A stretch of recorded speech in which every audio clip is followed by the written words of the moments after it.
Hello students, હું છું Savaliya sir અને મારી YouTube channel Savaliya sir chemistry ટ્રેનરમાં આપનું સ્વાગત છે। વિદ્યાર્થી મિત્રો, 12th સાયન્સ કેમિસ્ટ્રીના રાસાયણિક ગતિકી ચેપ્ટરના JEE નીટનો આ TTL 6 એટલે કે ટેબલ ટોપ લેક્ચર 6 છે, જેમાં આપણે રાસાયણિક ગતિકીના બે જાણીતા સિદ્ધાંતોને વિશે જાણીશું। આ ઉપરાંત ઉષ્મા શોષક અને ઉષ્માક્ષેપક પ્રક્રિયાઓ માટે સક્રિયકરણ ઉર્જા અને પ્રક્રિયા એન્થાલ્પી વિશે પણ અભ્યાસ કરીશું। તેમજ પ્રક્રિયા વેગ ઉપર તાપમાનની અસર એટલે કે આહેર્નિયસ સમીકરણનો પણ આપણે અભ્યાસ કરીશું। તો શરૂ કરીએ। સૌથી પહેલું ટાઇટલ છે રાસાયણિક ગતિકીના બે જાણીતા સિદ્ધાંતો। વિદ્યાર્થી મિત્રો, આ સિદ્ધાંતોને ફક્ત આપણે જાણકારી જ મેળવીએ છીએ કે આ બે સિદ્ધાંતો ઉપર રાસાયણિક ગતિકીનો અભ્યાસ એ આધાર રાખે છે। તો બંને સિદ્ધાંતો આપણે અહીં દર્શાવેલા છે। પહેલો સિદ્ધાંત છે સંક્રાંતિ અવસ્થા સિદ્ધાંત અથવા સક્રિયકૃત સંકીર્ણ સિદ્ધાંત, અને બીજો સિદ્ધાંત છે અથડામણનો સિદ્ધાંત અથવા સંઘાત સિદ્ધાંત। વિદ્યાર્થી મિત્રો, NCERT બોર્ડ લેવલે પણ આ બંને સિદ્ધાંત વિશે ક્યાંક ને ક્યાંક અભ્યાસ આવેલો જ છે। એમાં અથડામણનો સિદ્ધાંત અથવા સંઘાત સિદ્ધાંત વિશેનો સ્પષ્ટ અભ્યાસ છે, પરંતુ સંક્રાંતિ અવસ્થા સિદ્ધાંત અથવા સક્રિયકૃત સંકીર્ણ સિદ્ધાંત વિશે સ્પષ્ટ અભ્યાસ નથી। તેમ છતાં ક્યાંક ક્યાંક એની સ્પષ્ટતા થયેલી જ છે। અહીં આપણે આગળનો અભ્યાસ જે છે એ સક્રિયકરણ ઉર્જા અને પ્રક્રિયા એન્થાલ્પી વિશેનો છે। સક્રિયકરણ ઉર્જા EA, જેનો સિમ્બોલ છે capital E small a, activation energy કહેવાય જેને। પ્રક્રિયા એન્થાલ્પી વિશે તો આપણે 11 સાયન્સથી જ જાણીએ છીએ। ઉષ્માગતિશાસ્ત્ર ચેપ્ટરની અંદર પ્રક્રિયા એન્થાલ્પી વિશેનો અભ્યાસ થઈ ચૂક્યો છે। તો આગળ વધીએ। કોઈપણ પ્રક્રિયા માટે ઘટકોની સ્થિતિ ઉર્જા।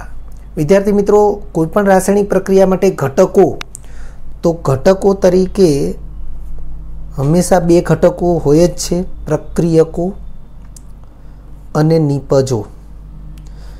કોઈપણ રાસાયણિક પ્રક્રિયા માટે તીરની નિશાનીની ડાબી બાજુએ પ્રક્રિયકોનું સ્થાન છે જ્યારે ઓન પેપર આપણે પ્રક્રિયા સમીકરણ લખીએ ત્યારે, અને જમણી બાજુ નિપજોનું સ્થાન છે। તો પ્રક્રિયકો અને નિપજો એ પ્રક્રિયાના ઘટકો કહેવાય। કોઈપણ પ્રક્રિયા માટે ઘટકોની સ્થિતિ ઉર્જા વિરુદ્ધ સમયના આલેખ પરથી પ્રક્રિયાની સક્રિયકરણ ઉર્જાના સંદર્ભમાં પ્રક્રિયા એન્થાલ્પીને સમજાવી શકાય છે। ફરીથી વિધાનને જોઈ લઈએ। કોઈપણ પ્રક્રિયા માટે ઘટકોની સ્થિતિ ઉર્જા એટલે પ્રક્રિયકો અને નિપજોની સ્થિતિ ઉર્જા વિરુદ્ધ સમય, વિરુદ્ધ પહેલાં જે છે એને y અક્ષ ઉપર દર્શાવવામાં આવે, વિરુદ્ધ પછી જે છે એને x અક્ષ ઉપર દર્શાવવામાં આવે, અને એ પ્રકારે આલેખ હંમેશા y વિરુદ્ધ x નો જ થશે। તો સ્થિતિ ઉર્જા વિરુદ્ધ સમયના આલેખ પરથી પ્રક્રિયાની સક્રિયકરણ ઉર્જાના સંદર્ભમાં પ્રક્રિયા એન્થાલ્પીને સમજાવી શકાય છે। વિદ્યાર્થી મિત્રો, સામાન્ય રીતે ઉષ્માના સંદર્ભમાં અથવા તો ઉર્જાના સંદર્ભમાં બે પ્રકારની પ્રક્રિયા છે। ઉષ્મા શોષક પ્રક્રિયા એટલે કે આ પ્રકારનો અભ્યાસ આપણે ઉષ્મા શોષક પ્રક્રિયા માટે સૌથી પહેલાં કરીશું, અને ત્યારબાદ ઉષ્મા ક્ષેપક પ્રક્રિયા માટે પણ કરીશું। એક પ્રક્રિયા લઈ લઈએ છીએ, વ્યાપક પ્રક્રિયા। પ્રક્રિયા A2 + B2, A2 અને B2 બંને પ્રક્રિયકો છે। રિવર્સિબલ 2AB, 2AB છે એ નિપજ છે। તો ફરીથી પ્રક્રિયા A2 + B2 રિવર્સિબલ 2AB માટે સ્થિતિ ઉર્જા વિરુદ્ધ સમયનો આલેખ નીચે મુજબ મળશે। વિદ્યાર્થી મિત્રો, વિરુદ્ધ પહેલાં સ્થિતિ ઉર્જા નામનો શબ્દ છે, તો સ્થિતિ ઉર્જાને y અક્ષ ઉપર દર્શાવેલી છે। વિરુદ્ધ પછી સમય નામનો શબ્દ છે અથવા સમય નામની રાશિ છે, તો એને આપણે x અક્ષ ઉપર દર્શાવેલી છે। આ બાબતની સ્પષ્ટતા આપણે અગાઉ પણ ઘણા લેક્ચરમાં લાગતા વળગતા ટોપિક્સમાં કરી છે કે સમય જે અક્ષ ઉપર હોય એને આપણે પ્રક્રિયા અક્ષ કહીએ છીએ, અથવા એને પ્રક્રિયાનો પ્રગતિ અક્ષ પણ કહીએ છીએ। તો અહીં સમય x અક્ષ ઉપર છે અને સ્થિતિ ઉર્જા y અક્ષ ઉપર છે। વિદ્યાર્થી મિત્રો, વાસ્તવમાં જો સ્થિતિ ઉર્જા આપણે દર્શાવીએ છીએ y અક્ષ ઉપર, તો કોઈપણ ઘટક માટે ક્યારેય સ્થિતિ ઉર્જાનું મૂલ્ય શૂન્ય હોય જ નહીં। કોઈપણ પદાર્થની સ્થિતિ ઉર્જાનું મૂલ્ય ક્યારેય શૂન્ય ન હોય, પરંતુ અહીં આપણે શૂન્યની સાપેક્ષે વધારો ઘટાડો એના સંદર્ભમાં આપણે શૂન્ય લઈ રહ્યા છીએ, એટલે શૂન્ય સ્થાન માટે લઈ રહ્યા છીએ, મૂલ્ય માટે નહીં. હવે જો અહીં આપણે શૂન્ય સ્થાન માટે પ્રક્રિયકોની સ્થિતિ ઉર્જા દર્શાવીએ અને નિપજોની સ્થિતિ ઉર્જા એની સાપેક્ષમાં વધુ મળે છે, તો પ્રક્રિયા એન્થાલ્પીનું મૂલ્ય ધન છે એવું આપણે સમજીશું. આલેખને આપણે વિગતવાર સમજી લઈએ આ પ્રકારે કે સમય સાથે પ્રક્રિયકોની સ્થિતિ ઉર્જામાં વધારો થતો જાય છે, વધારો થતો જાય છે, વધારો થતો જાય છે. અને અથડામણના સિદ્ધાંત મુજબ જ્યારે પ્રક્રિયક અણુઓ એકબીજા સાથે અથડાય છે ત્યારે ક્ષણિક એકબીજાના સંપર્કમાં રહી અને આવી સંક્રાંતિ અવસ્થા અથવા જેને સક્રિયકૃત સંકીર્ણ અવસ્થા કહેવાય એવી એક અવસ્થા પ્રાપ્ત કરે છે. અને એ અવસ્થા જે છે એ અવસ્થા પ્રાપ્ત થાય ત્યાં સુધીમાં સ્થિતિ ઉર્જામાં મહત્તમ વધારો થાય છે. ત્યાર પછી સ્થિતિ ઉર્જામાં વધારો થતો નથી. તો પ્રક્રિયકો આ પ્રમાણે સંક્રાંતિ અવસ્થા પ્રાપ્ત કરે ત્યાં સુધીમાં જે મહત્તમ સ્થિતિ ઉર્જાનો વધારો પ્રાપ્ત કરે છે એ વધારાને આપણે સક્રિયકરણ ઉર્જા EA તરીકે ઓળખાવીશું. નિપજ તરીકે આપણને 2AB મળે છે. વિદ્યાર્થી મિત્રો, મૌખિક રીતે હું આ સ્ટેટમેન્ટ બોલું છું કે સંક્રાંતિ અવસ્થાની ઉર્જા મહત્તમ છે. સંક્રાંતિ અવસ્થામાં જૂના બંધ તૂટે છે, નવા બંધ બનવાની ક્રિયા થાય છે. જૂના બંધ તૂટી નવા બંધ બનશે એટલે નિપજો બનશે. જો યોગ્ય દિશાથી અથડામણ થઈ હશે તો જ નિપજો બનશે. યોગ્ય દિશાથી અથડામણ થઈ નહીં હોય તો ફરી પાછા મૂળ પ્રક્રિયકો પ્રાપ્ત થશે. તો આ સ્થિતિમાં આપણે નિપજ બને છે એ દિશામાં આગળ વધી રહ્યા છીએ. આટલી ઊંચી ઉર્જાએ એટલે કે સંક્રાંતિ અવસ્થા જેટલી ઊંચી ઉર્જાએ નિપજો જૂના બંધ તૂટી અને નવા બંધ બને એટલે નિપજો જે બનશે એ નિપજો સ્થાયી રહી શકતી નથી. એટલે નિપજો એ સ્થિતિ ઉર્જામાં ઘટાડો દર્શાવી અને કોઈ ન્યૂનતમ સ્થિતિ ઉર્જાના મૂલ્યને ધારણ કરી અને સ્થાયી નિપજ તરીકે અસ્તિત્વમાં આવશે. હવે આ જો નિપજો એની ન્યૂનતમ સ્થિતિ ઉર્જા એ પ્રક્રિયકોની સાપેક્ષે વધુ છે તો એ ધન દિશા દર્શાવે છે અને એ સ્થિતિમાં પ્રક્રિયા ઉષ્મા શોષક તરીકે રહેશે. આપણે આ બાબતને સક્રિયકરણ ઉર્જાના સંદર્ભમાં સમજીએ. અહીં આપણે પ્રતિવર્તીની નિશાની કરેલી છે. A2 + B2 એટલે કે પ્રક્રિયકોમાંથી AB નિપજ મળવા તરફની દિશામાં વિચારીએ તો પુરોગામી દિશા છે. તો પુરોગામી દિશામાં પ્રક્રિયકોની સ્થિતિ ઉર્જામાં વધારો થઈ અને મહત્તમ જ્યાં સુધી પહોંચે છે ત્યાં સુધીના ઉર્જા તફાવતને આપણે પુરોગામી પ્રક્રિયાની સક્રિયકરણ ઉર્જા EA તરીકે દર્શાવીશું.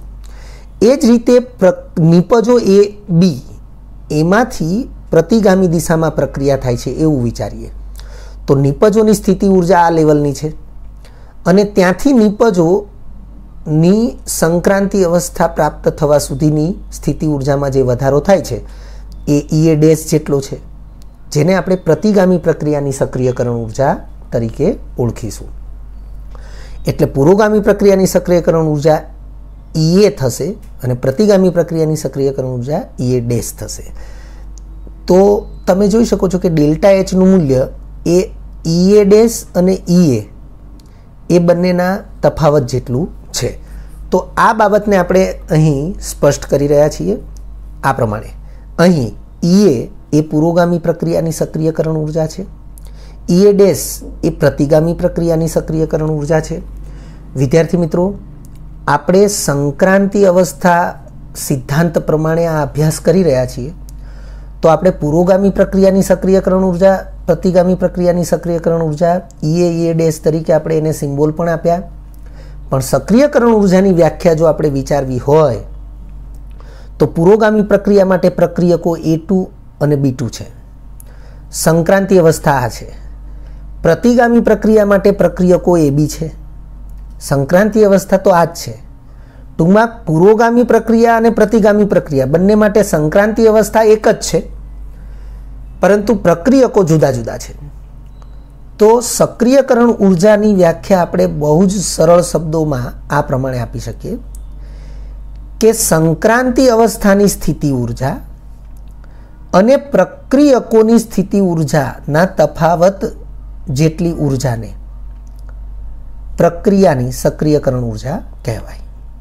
મારા શબ્દો ફરીથી બોલું છું. સંક્રાંતિ અવસ્થાની સ્થિતિ ઉર્જા કે જે મહત્તમ મૂલ્યની છે, સંક્રાંતિ અવસ્થાની સ્થિતિ ઉર્જા અને પ્રક્રિયકોની સ્થિતિ ઉર્જાના તફાવત જેટલી ઉર્જાને પ્રક્રિયાની સક્રિયકરણ ઉર્જા કહે છે. જો પુરોગામી પ્રક્રિયા માટે વિચારું તો તફાવત આટલો થશે અને પ્રતિગામી પ્રક્રિયા માટે વિચારું તો તફાવત આટલો થશે. એટલે સક્રિયકરણ ઉર્જાની વ્યાખ્યા આપણે ખાસ ધ્યાનમાં રાખીશું. તેમજ અહીં એટલે કે આ આલેખ માટે ઈએનું મૂલ્ય મોટું છે, ઈએ ડેશનું મૂલ્ય નાનું છે. તમે જે દેખાય છે એની હાઇટ એના પ્રમાણે આપણે જોઈ શકીએ. તેમજ ઈએ ગ્રેટર ધેન ઈએ ડેશ છે. હવે પ્રક્રિયા એન્થાલ્પી ડેલ્ટા એચનું સૂત્ર વિદ્યાર્થી મિત્રો સક્રિયકરણ ઉર્જાના સંદર્ભમાં પ્રક્રિયા એન્થાલ્પીની વ્યાખ્યા આ પ્રમાણે થશે. પુરોગામી પ્રક્રિયાની સક્રિયકરણ ઉર્જા અને પ્રતિગામી પ્રક્રિયાની સક્રિયકરણ ઉર્જાના તફાવત જેટલી ઉર્જાને પ્રક્રિયા એન્થાલ્પી ડેલ્ટા એચ આર કહે છે. વ્યાખ્યાના શબ્દો હું બોલું છું, મૌખિક છે, પરંતુ આ ટોપિકના એન્ડમાં આપણે આ શબ્દો મુજબની વ્યાખ્યા એ લેખિતમાં પણ જોઈશું. અહીં અત્યારે યાદ રાખી લેવું જરૂરી છે. ઈએ શું છે તો પુરોગામી પ્રક્રિયાની સક્રિયકરણ ઉર્જા છે. ઈએ ડેશ શું છે તો પ્રતિગામી પ્રક્રિયાની સક્રિયકરણ ઉર્જા છે. બંનેનો તફાવત છે અને આ તફાવત જેટલી ઉર્જા એ પ્રક્રિયા એન્થાલ્પી ડેલ્ટા એચ આર છે. એટલે શબ્દો વ્યાખ્યાના આ પ્રમાણે થશે કે પુરોગામી પ્રક્રિયાની સક્રિયકરણ ઉર્જા અને પ્રતિગામી પ્રક્રિયાની સક્રિયકરણ ઉર્જાના તફાવત જેટલી ઉર્જાને પ્રક્રિયા એન્થાલ્પી ડેલ્ટા એચ આર કહે છે. હવે વિદ્યાર્થી મિત્રો આપણે જે જાણીએ છીએ કે ભાઈ ઈએ ગ્રેટર ધેન ઈએ ડેશ છે. તમે જોઈ રહ્યા છો ઈએનું મૂલ્ય મોટું છે આ આલેખ મુજબ. એટલે કે ઉષ્મા શોષક પ્રક્રિયા માટે આપણે અભ્યાસ કર્યો અને આલેખ આપણને આવો મળ્યો. તો ઈએનું મૂલ્ય મોટું છે, ઈએ ડેશનું મૂલ્ય નાનું છે. એટલે ઈએ ગ્રેટર ધેન ઈએ ડેશ છે. હું ઈએ ડેશને ડાબી બાજુ લાવીશ તો માઇનસ થશે. એટલે ઈએ માઇનસ ઈએ ડેશ ગ્રેટર ધેન 0 થઈ જશે કારણ કે જમણી બાજુ શૂન્ય વધશે. પરંતુ ઈએ માઇનસ ઈએ ડેશ એટલે ડેલ્ટા એચ આર છે તો delta H R greater than 0 થયું. વિદ્યાર્થી મિત્રો આપણે ઉષ્માગતિશાસ્ત્રની અંદર અભ્યાસ કરી ચૂક્યા છીએ કે જો ડેલ્ટા એચનું મૂલ્ય ધન મળે તો પ્રક્રિયા ઉષ્મા શોષક છે. જો ડેલ્ટા એચનું મૂલ્ય ઋણ મળે તો પ્રક્રિયા ઉષ્મા ક્ષેપક છે. ડેલ્ટા એચનું મૂલ્ય ધન મળે તો યાદ રાખીશું ઉષ્માગતિશાસ્ત્ર મુજબ કે પ્રક્રિયા દરમિયાન પ્રણાલી ઉષ્માનું શોષણ કરે છે એટલે પ્રક્રિયા ઉષ્મા શોષક છે. અને ડેલ્ટા એચનું મૂલ્ય ઋણ મળે તો પ્રક્રિયા દરમિયાન પ્રણાલી ઉષ્મા ગુમાવે છે અને માટે પ્રક્રિયા ઉષ્મા ક્ષેપક થશે. તો અહીં ડેલ્ટા એચનું મૂલ્ય ગ્રેટર ધેન 0 એટલે કે ધન મળ્યું. ધન મળ્યું એનો મતલબ ઉષ્મા શોષક પ્રક્રિયા છે એટલે આપણે સ્ટેટમેન્ટ લખ્યું છે. તેથી કહી શકાય કે પ્રક્રિયા ઉષ્મા શોષક છે. હવે ઉષ્મા ક્ષેપક પ્રક્રિયા માટે જોઈએ તો ઉષ્મા ક્ષેપક પ્રક્રિયા માટે પણ આપણે કોઈ વ્યાપક પ્રક્રિયા x2 + y2 રિવર્સિબલ 2xy. આ પ્રક્રિયા માટે સ્થિતિ ઉર્જા વિરુદ્ધ સમયનો આલેખ નીચે મુજબ મળશે. વિદ્યાર્થી મિત્રો સ્થિતિ ઉર્જા y અક્ષ ઉપર છે, x અક્ષ ઉપર સમય છે. સમય x અક્ષ ઉપર છે આપણે એને પ્રક્રિયા અક્ષ પણ કહી શકીએ. તો તમે જોઈ શકો છો શૂન્ય તો વાસ્તવમાં કોઈ પણ પદાર્થની સ્થિતિ ઉર્જાનું મૂલ્ય શૂન્ય ન હોઈ શકે. પરંતુ અહીં સાપેક્ષતા માટે શૂન્ય સ્થાન અને એની સાપેક્ષમાં ઉપરના સ્થાને જે ઉર્જા મૂલ્યો હશે એ ધન, નીચેના સ્થાને ઉર્જા મૂલ્યો આવશે તો ઋણ, એવું આપણે ધ્યાનમાં રાખીશું.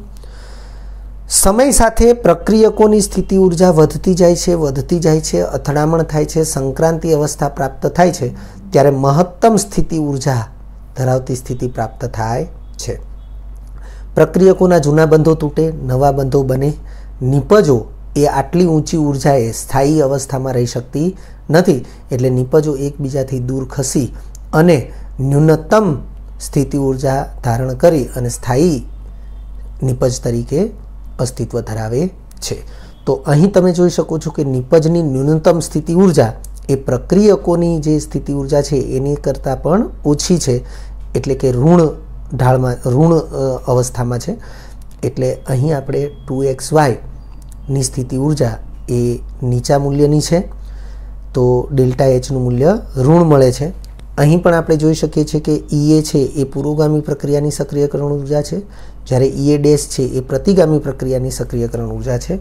પરંતુ અહીં ઈએનું મૂલ્ય નાનું છે, ઈએ ડેશનું મૂલ્ય મોટું છે। હાઇટ પ્રમાણે આપણે મૂલ્યને વિચારીશું, કારણ કે ઉર્જાના મૂલ્યો એ પ્રમાણે જ થશે। તો આલેખ પરથી સ્પષ્ટ છે કે E a less than E a dash છે। ઈએ ડેશને હું લેફ્ટ હેન્ડ સાઈડ લાવીશ તો E a minus ઈએ dash less than 0 થશે। હવે ઈએ માઇનસ ઈએ ડેશ એટલે ડેલ્ટા એચ આર છે, પ્રક્રિયા enthalpy less than 0। Delta H આરનું મૂલ્ય ઋણ છે, એનો મતલબ પ્રક્રિયા ઉષ્મા ક્ષેપક છે। એટલે ઉષ્મા ક્ષેપક પ્રક્રિયા માટે ડેલ્ટા એચનું મૂલ્ય ઋણ હશે, ઉષ્મા શોષક પ્રક્રિયા માટે ડેલ્ટા એચનું મૂલ્ય ધન છે, જે આપણે ઉષ્માગતિશાસ્ત્રની અંદર પણ અભ્યાસ કરી ચૂક્યા છીએ। યાદ રાખો કરીને મેં જે સ્પષ્ટતાઓ એ ટોપિક દરમિયાન કરી એ જ સ્પષ્ટતાઓ અહીં આપણે યાદ રાખો કરીને લખ્યું છે। યાદ રાખોમાં સૌથી પહેલી જ બાબત લખી છે આઈ કરીને કે સંક્રાંતિ અવસ્થા સિદ્ધાંત મુજબ આ બે વ્યાખ્યાઓ લખી છે, જે વ્યાખ્યાઓ આપણે વારંવાર બોલતા હતા એ જ શબ્દોમાં લખી છે। સક્રિયકૃત સંકીર્ણની સ્થિતિ ઉર્જા, આ સક્રિયકૃત સંકીર્ણ છે એની સ્થિતિ ઉર્જા આ લેવલની છે, એટલે કે ઊંચા લેવલની છે।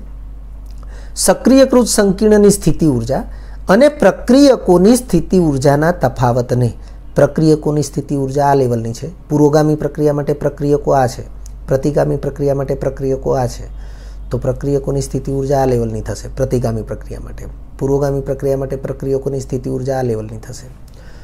તો ફરીથી શબ્દો જોઈ લઈએ। સક્રિયકૃત સંકીર્ણની સ્થિતિ ઉર્જા એટલે આ સક્રિયકૃત સંકીર્ણ છે એની સ્થિતિ ઉર્જા આ લેવલની છે, ઊંચા લેવલની, અને પ્રક્રિયકોની સ્થિતિ ઉર્જાના તફાવતને પ્રક્રિયાની સક્રિયકરણ ઉર્જા એ કહે છે। તો પુરોગામી પ્રક્રિયા માટે સક્રિયકરણ ઉર્જા આટલી થશે, પ્રતિગામી પ્રક્રિયા માટે સક્રિયકરણ ઉર્જા આટલી થશે।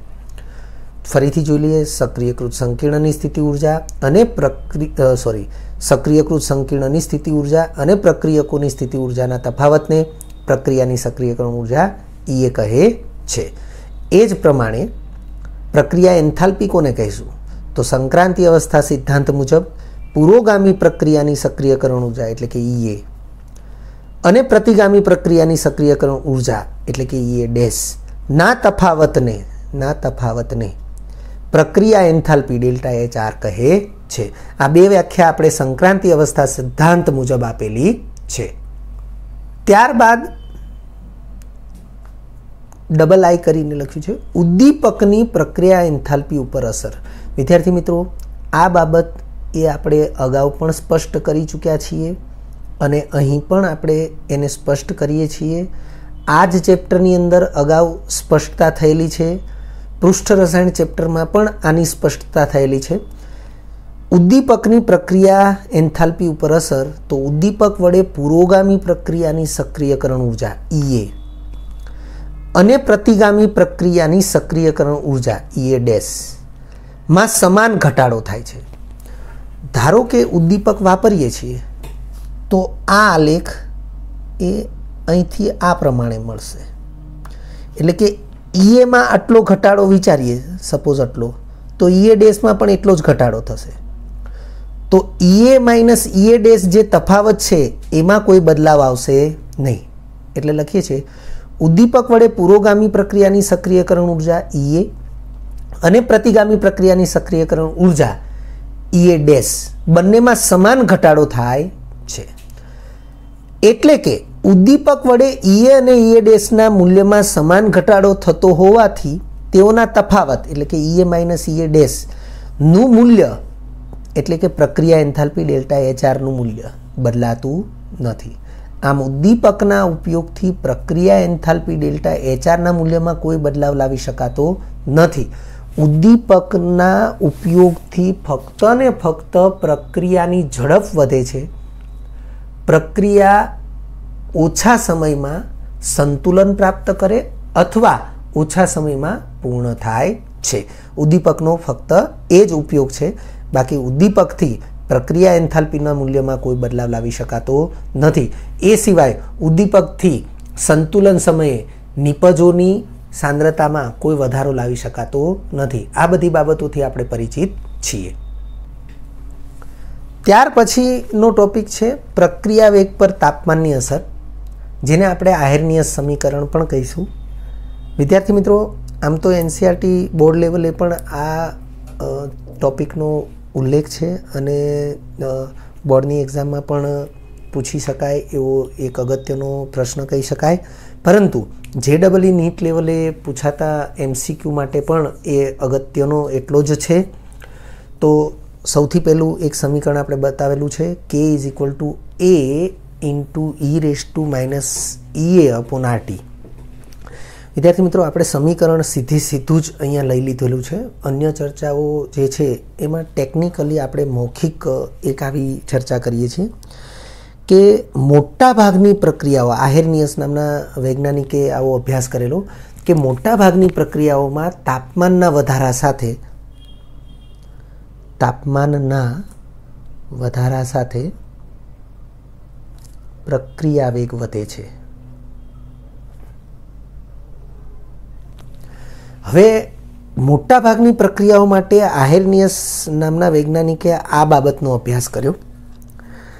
તો એ બાબતના અભ્યાસ પરથી એણે જે તારણ કાઢ્યું એ તારણ કંઈક આ પ્રકારનું હતું કે આપણે પ્રક્રિયા વેગની જે રજૂઆત કરીએ છીએ વેગ નિયમ મુજબ, પ્રક્રિયા વેગ બરાબર આ છે વેગ અચળાંક, આ છે પ્રક્રિયક આરની સાંદ્રતા અને આ છે એનો યોગ્ય ઘાતાંક, જેને પ્રક્રિયા ક્રમ કહીએ છીએ।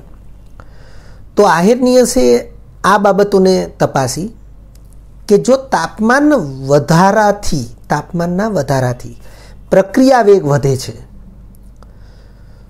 તો પ્રક્રિયા વેગ નક્કી કરનારા પરિબળોને વિચારવામાં આવે તો k છે, સાંદ્રતા r છે અને સાંદ્રતા r નો ઘાતાંક n છે। તો સૌથી પહેલો પ્રશ્ન કે શું તાપમાનના વધારાથી પ્રક્રિયા ક્રમમાં વધારો થાય છે? તો એનો જવાબ આવ્યો ના, કે તાપમાનના વધારાથી પ્રક્રિયા ક્રમમાં ક્યારેય કોઈ ફેરફાર થતો નથી।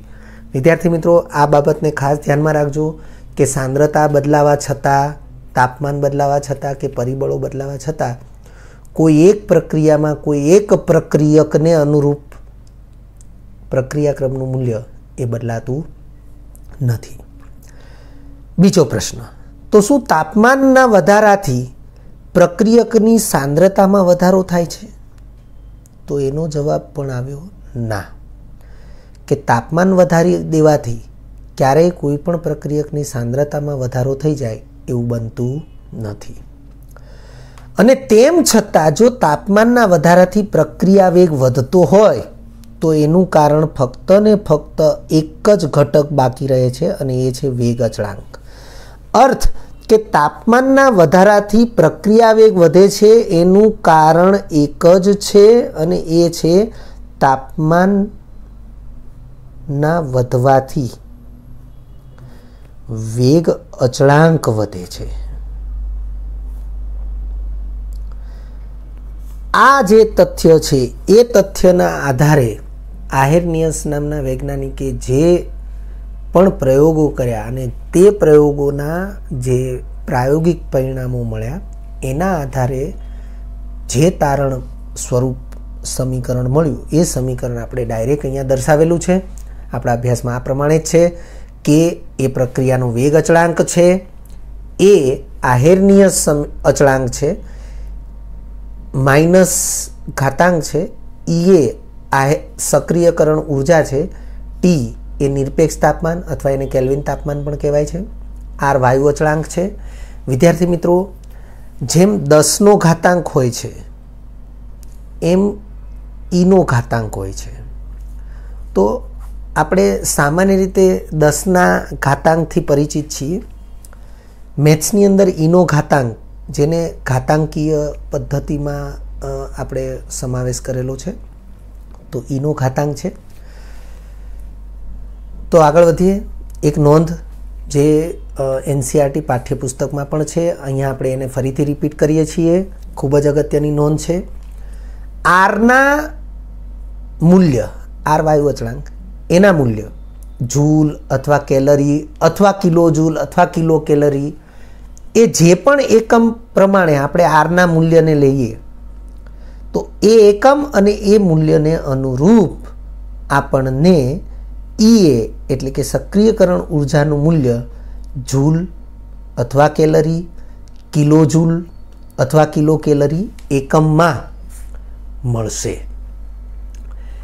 परिणाम एकનું घातांक स्वरूप नीचे मुजब थशे। विद्यार्थी मित्रों, घातांक स्वरूपनी वात थई तो ये घातांक स्वरूप नीचे मुजब मळशे। ईना आधार पर जे गाणितिक क्रिया छे एने ln कहेवामां आवे छे। तो ईना आधार पर मारा शब्दोने फरीथी ध्यानमां राखी लो। जेम 10 ना आधार पर जे गाणितिक क्रिया थाय एने आपणे लॉग कहीए छीए, लघुगुणक। लॉग जे बेઝ 10 એટલે કે 10 ના આધાર ઉપર આપણા અભ્યાસમાં છે, એવી રીતે ઈના આધાર ઉપર જે ઘાતાંકીય ગાણિતિક ક્રિયા છે એને ln કહેવાય છે। આપણે આનાથી પરિચિત જ થવાનું હોય છે। જ્યારે ગાણિતિક ક્રિયા કરવાની થાય ત્યારે આપણે હંમેશા લઘુગુણક લોગવાળી જે ગાણિતિક ક્રિયા છે એને જ આપણે કરતા હોઈએ છીએ અને એના આધારે જ આપણે જવાબ લાવતા હોઈએ છીએ।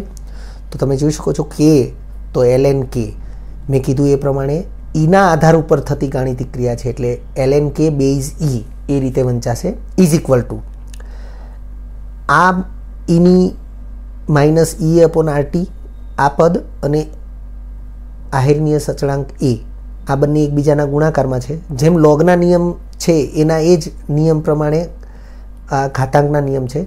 तो ln a बेઝ ई पछी आ छे ए प्लस करीने ln e बेઝ ई लखाशे, परंतु घात छे ए आगळ आवशे लॉगना नियम प्रमाणे एटले minus E upon R T आपणे सीधे सीधुं ज लखी दीधुं छे।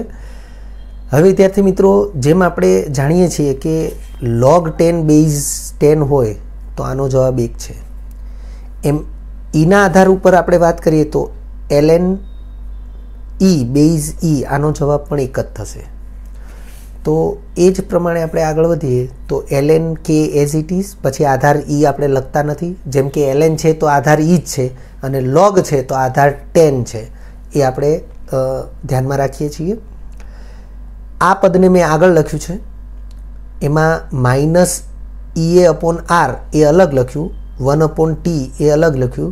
ln ई बेઝ ई एनुं मूल्य 1 थशे एटले बाजुमां दर्शावવાની જરૂર નથી અને ln a એને મેં પ્લસ કરીને પછી લખેલું છે। આ પરિણામ નંબર 2 છે। પરિણામ 2 ને 10 ના આધારવાળા લઘુગુણક સ્વરૂપે નીચે મુજબ દર્શાવી શકાય। વિદ્યાર્થી મિત્રો, ln ના બદલે જો log લખવું છે તો આપણે જાણીએ છીએ જેમ કે ln x હોય અને મારે લઘુગુણકમાં ફેરવવું છે તો 2.303 log x લખાશે। આ બાબતથી આપણે પરિચિત છીએ, અગાઉ પણ ઘણી જગ્યાએ આપણે આ બાબતને ધ્યાનમાં લીધેલી છે। तो ln ने बदले 2.303 log लख्यू है, k एज इट इज है बेઝ 10 थई गयुं, minus E upon R into 1 upon T as it is plus फरीथी ln है तो 2.303 log 10 है, सॉरी log a है बेઝ 10 है। बधा पदों ने आपणे 2.303 वडे भागी दईए तो log k is equal to minus E upon 2.303 R into 1 upon T अलग थी लख्यू है, वत्ता अहींया पण 2.303 वडे भगाशे एटले log a थशे। विद्यार्थी मित्रों, आ परिणाम 2 अने परिणाम आपणे फरीथी परिणाम 2 लख्यू है अने परिणाम नंबर 3 कही दीए छीए। तो परिणाम 2 अने परिणाम 3 जे छे ए बंने परिणाम जे छे ए सीधी रेखाना समीकरण y is equal to mx plus c प्रकारना है। तो परिणाम 3 मुजब આપણે પરિણામ 3 લખીશું। પરિણામ 3 મુજબ log k વિરુદ્ધ 1 upon t નો આલેખ, કારણ કે મેં કહ્યું એ પ્રમાણે y તો log k છે y ના સ્થાને ઇઝ ઇક્વલ ટુ m, તો m ના સ્થાને માઇનસ e upon 2.303 r છે, x ના સ્થાને 1 upon t જેને આપણે પહેલેથી અલગ લખતા આવ્યા છીએ અને c ના સ્થાને log a છે, એટલે y અક્ષ ઉપર રહેશે log k અને x અક્ષ ઉપર રહેશે 1 upon t। तो परिणाम 3 मुजब log k विरुद्ध 1 upon t नो आलेख ऋण ढाळवाળી सीधी रेखा मळशे। विद्यार्थी मित्रों, ऋण ढाळवाળી मळशे ए अहींयाथी ज आपणने ख्याल आवी जाय छे। पाठ्यपुस्तकमां पण ए आलेखनो उल्लेख छे ज। આપણને આ પ્રમાણેનો આલેખ મળશે। હવે આ આલેખ જે છે એ ઋણ ઢાળવાળો એવું કઈ રીતે કહી શકાય? અહીંયા એક્સ અક્ષ ઉપર 1/t લખીશું અને વાય અક્ષ ઉપર log k લખીશું। વિદ્યાર્થી મિત્રો, કોઈ આલેખ ઋણ ઢાળવાળો છે એવું કઈ રીતે કહી શકાય? તો એક્સ અક્ષના વધવા સાથે વાય અક્ષ ઘટે અથવા એક્સ અક્ષના ઘટવા સાથે વાય અક્ષ વધે, એ પ્રકારનો આલેખ જે છે એને ઋણ ઢાળવાળો આલેખ કહેવાય। અગાઉ પણ ઘણા લેક્ચરમાં આપણે ઋણ ઢાળ અને ધન ઢાળ એના વિશે ચર્ચા કરેલી જ છે। અહીંયા આપણે ફરીથી રિપીટ કરી લઈએ। જેમ કે આપણે એક્સ અક્ષ ઉપર આપણા બે બિંદુઓ પસંદ કરીએ અને વાય અક્ષને સમાંતર આપણે આ પ્રમાણે વાય અક્ષને સમાંતર બે રેખાઓ દોરીએ અને એ આ આલેખને ટચ કરાવીએ। હવે એ બિંદુમાંથી આપણે એક્સ અક્ષને સમાંતર વાય અક્ષ ઉપર બિંદુઓ વિચારીએ તો આપણને આ બે બિંદુઓ મળશે। જો હું આને x1 અને x2 કહું તો x1 ને અનુરૂપ મને જે વાય અક્ષ ઉપરનું બિંદુ મળશે એને હું y1 કહીશ અને x2 ને અનુરૂપ હું જે બિંદુ વાય અક્ષ ઉપર મળશે એને હું y2 કહીશ। વિદ્યાર્થી મિત્રો, આમ તો આપણે જાણીએ છીએ કે ધારો કે આ 0 છે તો અહીંથી આ બાજુ વધીએ એટલે મૂલ્ય વધે, તો આ જે છે એમાં x1 લેસ ધેન x2 થશે, કારણ કે x1 કરતાં x2 મોટું જ છે, કારણ કે 0 થી વધારે દૂર છે। અને આ પ્રમાણે જો અહીંયા વિચારીએ તો y1 ગ્રેટર ધેન y2 થશે। અર્થ કે x1 થી આગળ વધીને x2 એટલે x અક્ષ વધી તો y અક્ષનું મૂલ્ય શું થયું? તો y અક્ષનું મૂલ્ય ઘટ્યું। તમે જોઈ શકો છો કે અહીંથી આમ ગયા તો અહીંથી આમ આવ્યા, તો આ દિશામાં x1 થી x2 જવાય છે, જ્યારે આ દિશામાં y1 થી y2 અવાય છે। એટલે x અક્ષ વધે છે તો y અક્ષ ઘટે છે, એનાથી વિરુદ્ધ x અક્ષ ઘટે તો y અક્ષ વધશે। એટલે એ પ્રકારનો જે આલેખ છે હંમેશા આવો આલેખ મળશે તો અને તો જ શક્ય છે અને એને ઋણ ઢાળવાળો આલેખ કહે છે। તો આ જે આલેખ છે એ આલેખનો ઢાળ, તો વિદ્યાર્થી મિત્રો આ એમના સ્થાને જે છે એ હંમેશા ઢાળ છે, એમના સ્થાને છે -EA/2.303R, તો એ આ રેખાનો ઢાળ થશે। લખ્યું છે જેનો ઢાળ બરાબર -EA/2.303R થશે। હવે જો આપણે સક્રિયકરણ ઉર્જા શોધવી હોય તો માઇનસ નિશાની ઢાળને આપી દેવી પડે। 2.303 × R એ ભાગાકારમાં છે, એ ઢાળ સાથે ગુણાકારમાં લઈ લેવા પડે। તો લખ્યું છે માટે સક્રિયકરણ ઉર્જા EA બરાબર માઇનસ નિશાની ઢાળને આપી એટલે માઇનસ ઢાળ ગુણ્યા 2.303R। આ પ્રમાણે આલેખ પરથી આપણને સક્રિયકરણ ઉર્જા EA નું મૂલ્ય મળશે।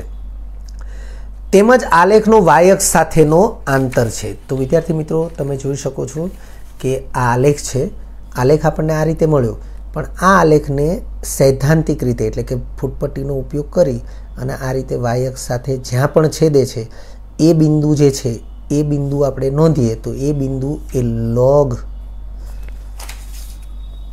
a કહેવાશે। તો આગળ વધીએ। આંતરછેદ બરાબર log a થયું। હવે જો આપણે આહિર્નિય અચળાંક a નું મૂલ્ય શોધવું છે કે log a બરાબર આંતરછેદ y અક્ષ સાથેનો આંતરછેદ બરાબર log a, તો log a બરાબર આંતરછેદ લખી શકાય। મારે એ શોધવો છે તો અહીંથી log કેન્સલ કરવું પડે। log કેન્સલ કરવા માટે સામે જે પણ મૂલ્ય હશે એનું મારે પ્રતિ લઘુગુણક લેવું પડશે, માટે a બરાબર એન્ટી-log ઓફ આંતરછેદ આવું થશે। તો અહીંયા આપણે એ જ વસ્તુ દર્શાવેલી છે।